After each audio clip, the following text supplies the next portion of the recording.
Et l'enfant lion.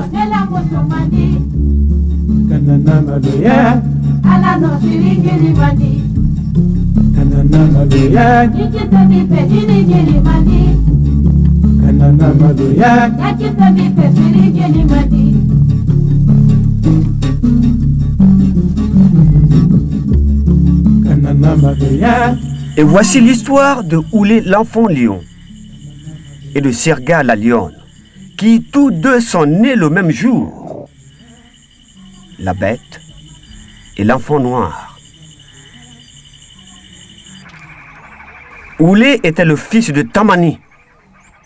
Tamani est de Morokoro, le chef des grandes chasses. Sirga était la fille de Nyoro le lion et de Wara, la reine. La reine, oui, car dans ce bout d'Afrique, la terre appartenait aux lions. Et contre les assauts de Sama l'éléphant, Wara la reine et Moko le chasseur défendaient leur terre. Et le village tout entier se réjouissait.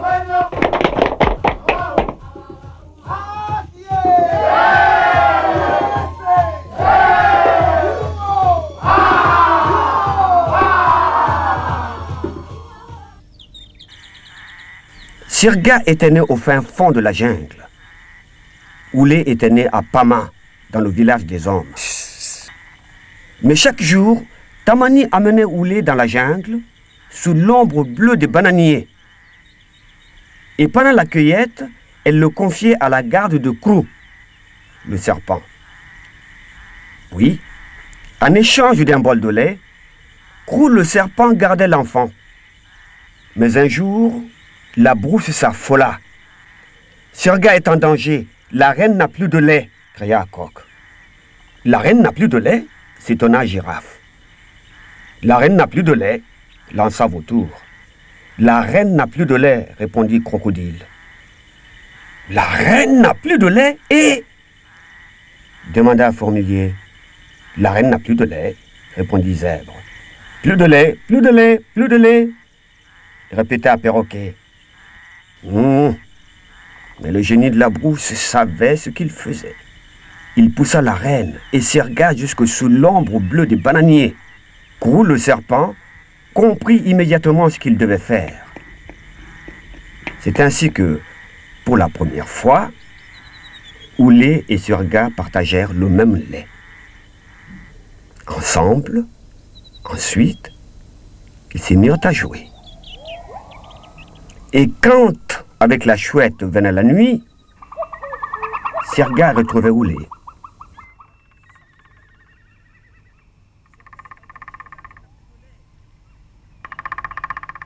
D'abord, elle buvait le lait, puis, dans le secret des étoiles, leur jeu recommençait.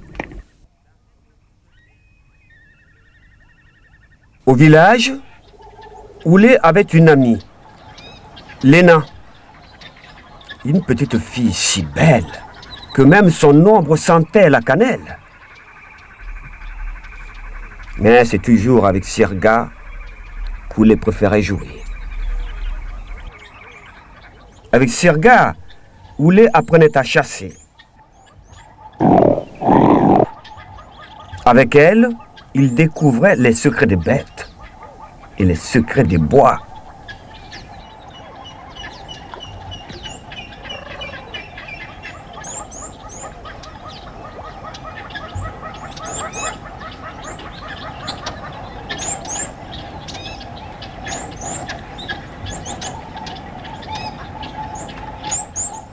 Oui, à 10 ans, Oulé connaissait les secrets du feu.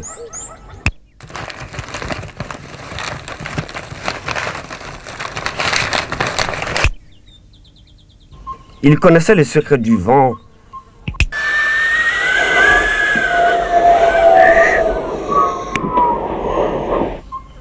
Il connaissait les secrets de l'eau qui sépare le vrai du faux.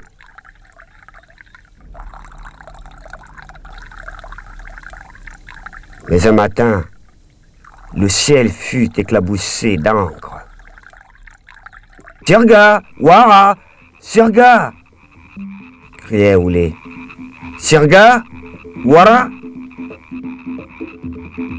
Sirga.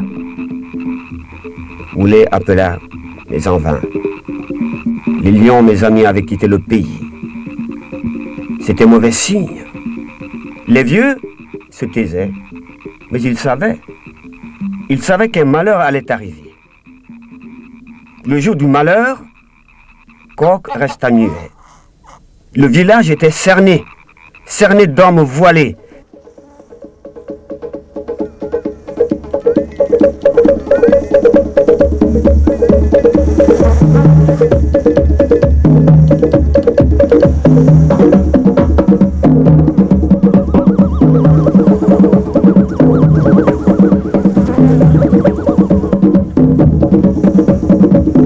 Et ces hommes avaient des chevaux.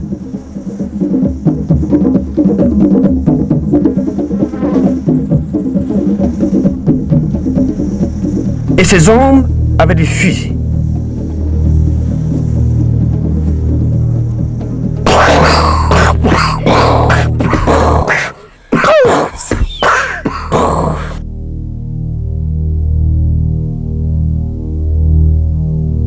Que peuvent des mains nues contre des fusils? Le pays tout entier sentit la cendre et le sang des hommes. Seuls les enfants furent épargnés. Durant des lunes et des lunes, ils furent traînés dans la poussière. Oui, dans la poussière, ils furent traînés. Nous allons être vendus. Je voudrais cracher mon cœur et mourir, disait Léna. Ne pleure pas, lui répondit Oulé. J'ai la force de lion en moi. Je te sauverai. Mais pour quelques sous, Oulé et Léna furent bel et bien vendus. Les portes d'un grand palais se refermèrent sur eux. Léna fut habillée et amenée d'un côté et Oulé de l'autre. Dans ce palais, tous étaient prisonniers. Les fleurs étaient prisonnières. Les animaux étaient prisonniers.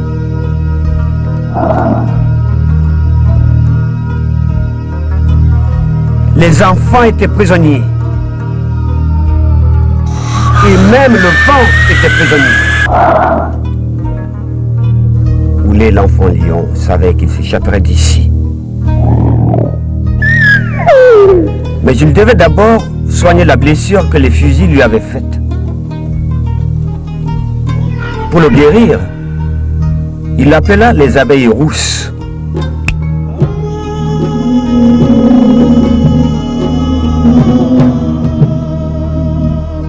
Elles déposèrent leur miel sur la blessure comme un onguent.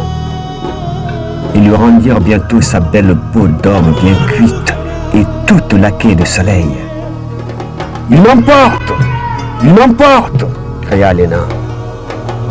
L'enfant lion s'interposa. « Ne crains rien, lui dit-il. Sous les rochers de Malata, je te retrouverai. » Et l'enfant lion parla au vent. Et l'enfant lion libéra le vent. « Au secours! Au secours !» crièrent les hommes voilés. Le vent est libéré. L'enfant est un sorcier. Au secours! Au secours! Le vent dévaste le palais. Ouvre les cages. Fais tout voler. Au secours! Au secours! Crièrent les hommes voilés.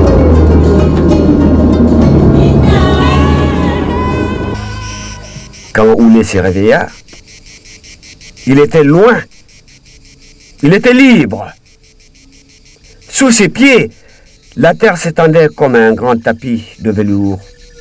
Et devant lui se dressait le rocher de Malata. Léna était là. Le vent l'avait porté comme une plume jusqu'à Malata.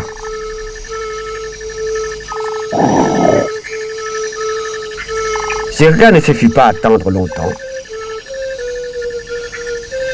La petite princesse était devenue une lionne magnifique, une reine. Oulé, Léna et Sirga pouvaient maintenant reconstruire Pama. Et sur leur belle terre rouge, viendraient à nouveau se coucher les ombres des hommes et des lions.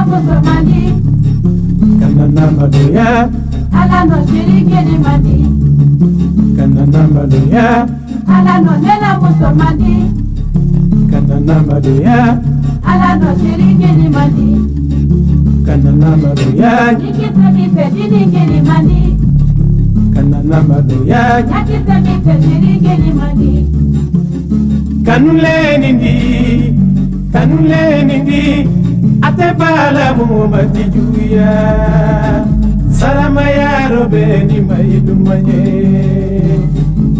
muso ya robeni